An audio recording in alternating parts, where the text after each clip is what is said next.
This is the Malha. It's the old Jewish quarter, and houses here are more than 200 years old. This is what it looks like in some of the little alleyways off the main streets in Marrakech.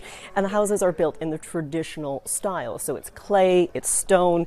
There's absolutely no rebar, no metal in any of these houses, and that is a part of the reason why you see so much damage around here. I was able to talk to the man who lived in the very, very top of this house, Abdelhak Helmani. He lived there with his 3 children, and he said on Friday when that earthquake hit, they felt it, they were able to get to a safe part of the house, and he says that at one point a young woman came and helped him rescue one of his 3 children. When he was telling me the story, he started to tear up, get very emotional. He kissed that young woman on the head and, basically called her his savior, his lifesaver. In this house where you see the window up on the floor there, that was another family. There were 3 families living in that upper area.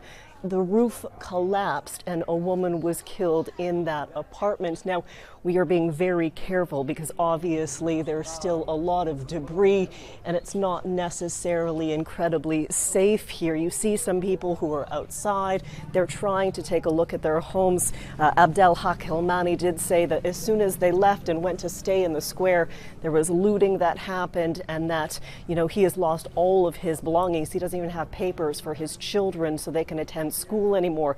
There is a desperate plea for people who say they can't return home. These homes are unsafe, to get some government help. Now, the government is offering temporary accommodations. They're saying no, they want permanent apartments, and so many are dedicated to staying out, to sleeping out in the square, saying they need good accommodations. Many of these homes, including this one, was shut down in 2014 because it was unsafe. But as we see in many countries, there's just such a need for housing.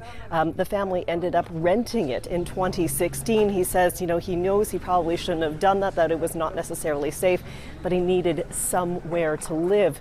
There is just a sense of needing help to clean up. Obviously, this is a huge project to try to get things back into some safe environment so people can return home. But the homes that we see right now, people say they can't live here, and they are hoping the government will help them and help them with permanent, safe new accommodations.